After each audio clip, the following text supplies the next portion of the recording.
I'm going to catch some shit for this one. So I'm going to get my hoodie on, make me feel safe. I'm sure all of you have seen the following video. Watch it through and then come back. I think there is a deep sense of outrage and betrayal. And this is not just about progressive Democrats. This is across the board, the entire party. There are members of Congress who have won Trump-held districts in some of the most difficult territory in the United States, who walked the plank and took innumerable risks in order to defend the American people, in order to defend Social Security, Medicaid, and Medicare, just to see Senate Democrats even consider acquiescing to Elon Musk. I think it is a huge slap in the face, and I think that there's a wide sense of betrayal if things proceed as currently planned. How will House Democrats and Senate Democrats work together now if there is such a sense of betrayal? I think that creates a real challenge, and that in and of itself, I think, is part of what makes the leadership of this moment so crucial, because this is a decision about trust. It is a decision about trust and cooperation, because there will be a day where the Senate will need the House to move on something, and if there's an erosion of trust and a breach of trust, such as what is being considered right now, it will make cooperation difficult, and we cannot afford to be in an every person for themselves kind of moment. We need to work together and as a team in order to usher our country through this very dark time. The point that Senator Schumer has kind of made is, the CR is bad, but a shutdown is worse. So how do you respond to that point? That is, I cannot understate. I cannot underscore enough how incorrect that is. Because what this does, what voting for the CR does, is that it codifies the chaos and the reckless cuts that Elon Musk has been pursuing. The robbing of our federal government in order to finance tax cuts for billionaires is what is happening, and that is what Senate Democrats will be empowering if they vote for the CR. I like AOC, and I really think that she is the future, a big part of the future of the Democratic Party. But with that said, I feel like she's Paul Revere doing too little too late. As I mentioned in an earlier video today, the Democratic Party, her included, did a really shitty job of educating the public of what was inside this CR. And while I know they just passed it in the House just a few days ago, the reality is, though, this thing was submitted to the House back on February 18th. Almost 3 weeks ago. And yes, there have been a few tweaks here and there, but the language that she's all up in arms about that I explained earlier, that was already in there. It's been there.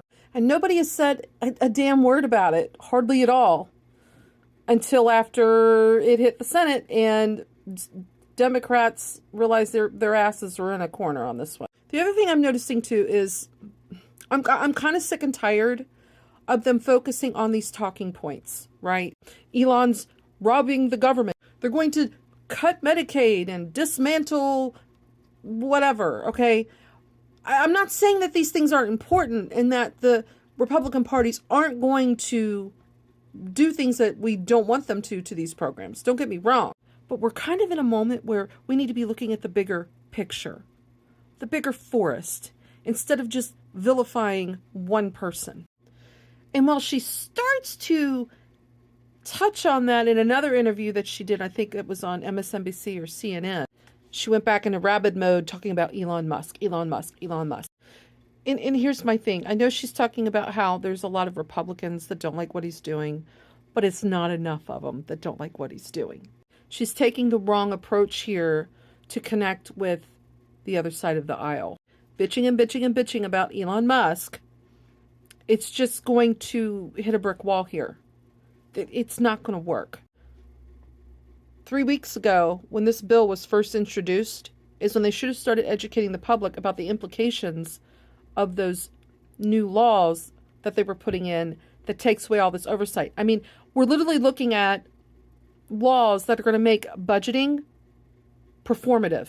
It will absolutely not matter a whit what they assign to what, because the way this is going to roll after it gets passed by the Senate, Trump's group, they're going to do whatever the fuck they want anyway. It does not matter what gets allocated or appropriated by law. It will not matter. Why do you think they just vaguely said cut $880 billion from the Committee of Energy and Commerce, the one that, oversees Medicaid, environmental protection programs? Like, that committee oversees at least 50 to 60 programs. You're talking about, they're going to gut Medicaid and all of this stuff. I've already addressed this. And I understand how they're going to reduce Medicaid by basically upping the requirements. That way it kicks people off and they're going to squeeze out providers. I already know what they're going to do, okay?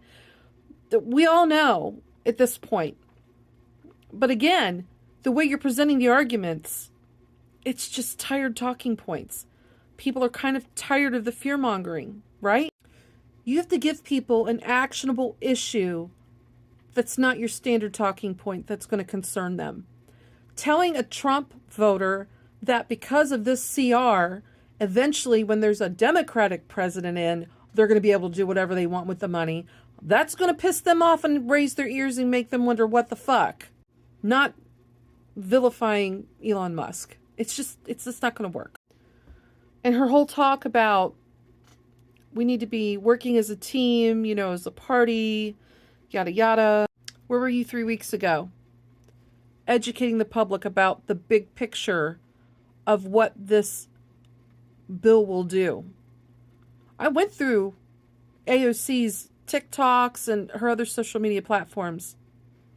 Not a fucking peep about exactly what this does.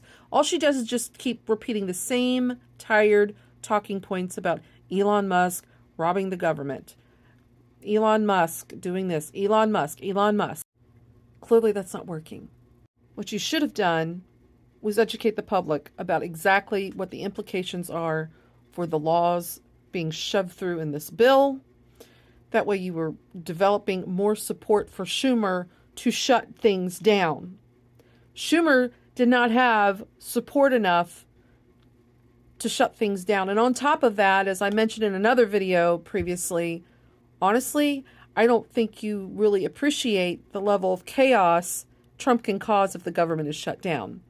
Between being able to shut down agencies further because, employee attrition because they're all on furlough and they can't survive without pay. I mean, what is the leverage completely here?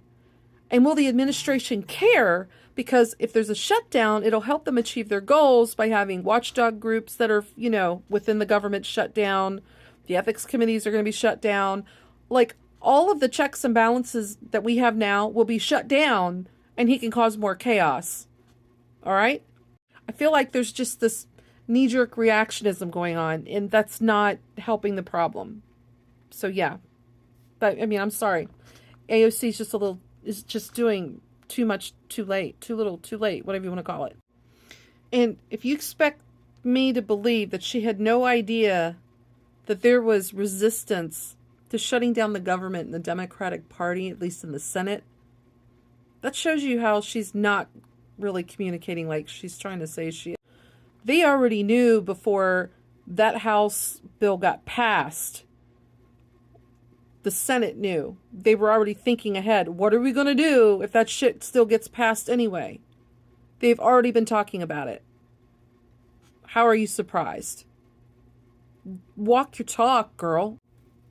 Satan's little side piece. Your resident political atheist. Signing off. Bye.